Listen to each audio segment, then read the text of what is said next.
Mohan Vani Telugu podcast వింటున్న శ్రోతలందరికీ హృదయపూర్వక ధన్యవాదాలు. ముందుగా అందరికీ కార్తీక మాస శుభాకాంక్షలు.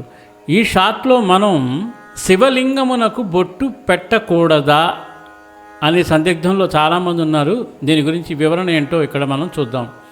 శివలింగానికి బొట్టు పెట్టకూడదని ఎందుకంటారు?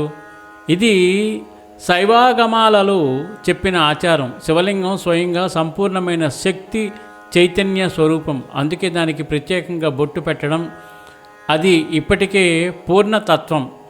కారణాలు ఏంటంటే, మొదటి కారణం, శివలింగం అంటే రూపం కాదు, తత్వం. శివలింగం సృష్టి, స్థితి, లయం, సంకేతం.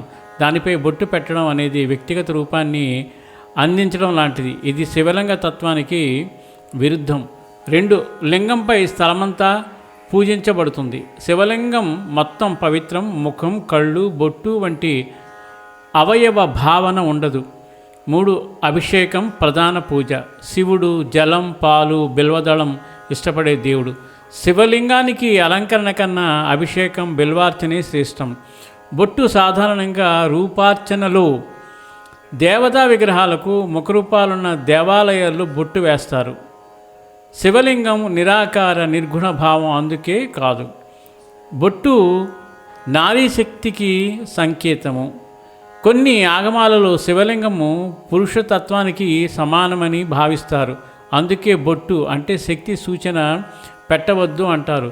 కానీ ఆభరణంగా యోనిపీఠం ఉంటే శక్తి ఇప్పటికే ఉన్నట్లే. అయితే శివుడి ముఖ విగ్రహాన్ని చూస్తే శివుడి ముఖ విగ్రహాలకు బొట్టు పెట్టవచ్చు. గ్రామ దేవాలయాల్లో ఎందుకు కొందరు పెడతారు? కొన్ని సంప్రదాయాలు భక్తిభావం వల్ల దేవుడు మన ఇంటి పెద్ద అనుకొని బొట్టు పెడతారు.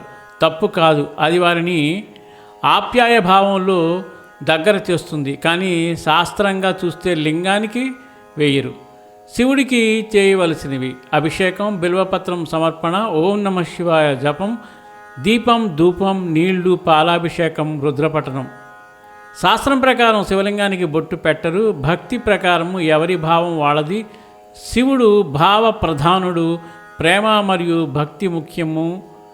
శివుని పూజలో రూపం కాదు, భావం మరియు పవిత్రతే శివతత్వం. కాబట్టి ఈ విషయాన్ని గ్రహించి మనం పూజ చేసేటప్పుడు శివలింగానికి బొట్టు పెట్టకుండా జాగ్రత్త పడదాము. శివుని విగ్రహానికి పెట్టచ్చు అని ఉంది కాబట్టి ఆ డిఫరెన్సెస్ తెలుసుకుని భక్తిభావాలతో ఈ కార్తీక మాసంలో ఆ శివుని ప్రార్థిస్తూ ఆ శివుని యొక్క కరుణా కటాక్షాలు పొందుదాం. సర్వేజన సుఖినో భవంతు. లోకా సమస్త సుఖినో భవంతు. ధన్యవాదాలు. స్వస్తి.